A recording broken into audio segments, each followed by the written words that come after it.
প্রিয় দ্বাদশ শ্রেণীর ছাত্রছাত্রীরা, আজকে আমি তোমাদের জন্য নিয়ে এসেছি তোমাদের দর্শন বইয়ের আরোহ অনুমানের স্বরূপ এই অধ্যায়ের কিছু গুরুত্বপূর্ণ এসএকিউ। প্রথম প্রশ্ন, আরোহ অনুমান কাকে বলে? উত্তর, কয়েকটি বিশেষ দৃষ্টান্ত পর্যবেক্ষণ করে প্রকৃতির একরূপতা ও কার্যকারণ নীতির উপর ভিত্তি করে একটি সার্বিক সংশ্লেষক বচন প্রতিষ্ঠা করাকেই আরোহ অনুমান বলা হয়।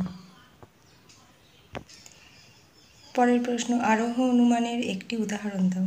উদাহরণ হলো, রাম হয় মরণশীল, শ্যাম হয় মরণশীল, যদু হয় মরণশীল, মধু হয় মরণশীল।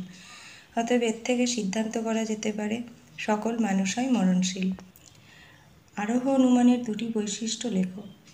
1 নম্বর বৈশিষ্ট্য, আরোহ অনুমানের সিদ্ধান্তটি একাধিক যুক্তিবাক্য থেকে নিঃসৃত হয়।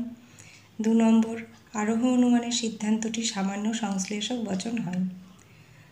পরের প্রশ্ন, কোন অনুমানের সিদ্ধান্তে নতুনত্ব থাকে? আরোহ অনুমানের। সংশ্লেষক বচন কাকে বলে? যে বচনের উদ্দেশ্য পদকে বিশ্লেষণ করলে বিধেয় পদের ধারণা পাওয়া যায় না এবং উদ্দেশ্য পদ সম্পর্কে বিধেয় নতুন তথ্য প্রদান করে তাকে সংশ্লেষক বচন বলে। পরের প্রশ্ন, একটি সার্বিক সংশ্লেষক বচনের উদাহরণ দাও। সকল মানুষ হয় মরণশীল জীব। কোন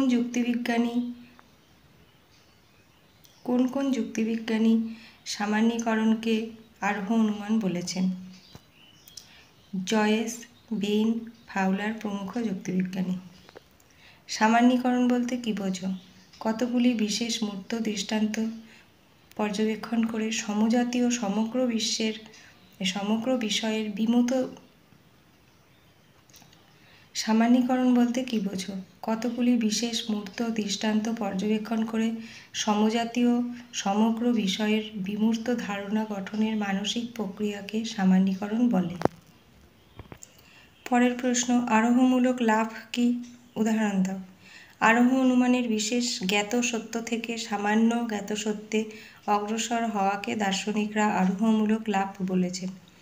যেমন, এই সাদা ফুলটি গন্ধযুক্ত, দ্বিতীয় সাদা ফুলটি গন্ধযুক্ত, তৃতীয় সাদা ফুলটি গন্ধযুক্ত। অতএব সব সাদা ফুল হয় গন্ধযুক্ত। আরোহ অনুমানের ভিত্তি কয় প্রকার ও কী কী? 2 প্রকার, আকারগত ভিত্তি, বস্তুগত ভিত্তি। আরোহ অনুমানের আকারগত ভিত্তিগুলি কী কী? কার্যকারণ সম্পর্ক এবং প্রকৃতির একরূপতা নীতি। প্রকৃতির একরূপতা নীতি কাকে বলে? যে নীতি অনুসারে বলা হয় যে প্রকৃতি সম অবস্থায় সম আচরণ করে তাকে প্রকৃতির একরূপতা নীতি বলে। প্রকৃতিতে বহুরূপতা নীতি প্রচলিত থাকার কথা কে বলেছেন? যুক্তিবিজ্ঞানী বেইন। আরোহ অনুমানের বস্তুগত ভিত্তি কী? আরোহ অনুমানের বস্তুগত সত্যতা যে বিষয়গুলির ওপর নির্ভর করে সেই বিষয়গুলিকেই আরোহ অনুমানের বস্তুগত ভিত্তি বলা হয়। আরোহ অনুমানের বস্তুগত ভিত্তি হল পর্যবেক্ষণ ও পরীক্ষণ। বৈজ্ঞানিক আরোহ অনুমান কাকে বলে? একটি উদাহরণ দাও।